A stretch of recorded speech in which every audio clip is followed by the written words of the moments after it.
Alex Mukulu ntandika omulaba emyaka anagayise nga mulokole. Alex Mukulu nga mukadde wa kanisa Church elder nedda bishop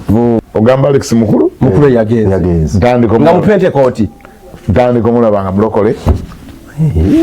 nga ate si mulokole kyokka naye nga mukadde wa kanisa mpulira kipya kati sikiwulira tokolanga ki sikiwulira nko bukyambaawo. Alex Mukulu abadde mu Kisenyi wano mu Kisenyi mu myaka gy'ekinaana nga mukadde wa kanisa mu Erimu Church. Waggulu Erimu wali waggulu awo wennyini awo Church elder era bannayuganda bonna bali mukwewuunya tugiyita surprise tugiyita breaking news. Alex Mukulu abadde Church elder mu myaka gy'ekinaana wonna nga Church elder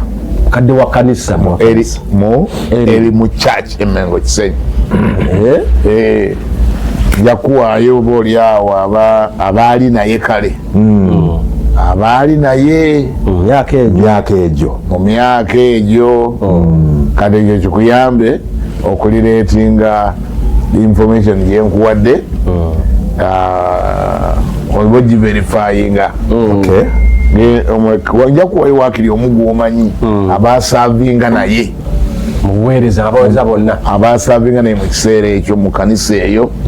omusumba Bukenya Joero owaffe yennyini ogenda omubuuze Alex Mukulu omugambe wama mwasavingako mwena ne Alex Mukulu mu Erimu Church nga mukadde wa church newunyiza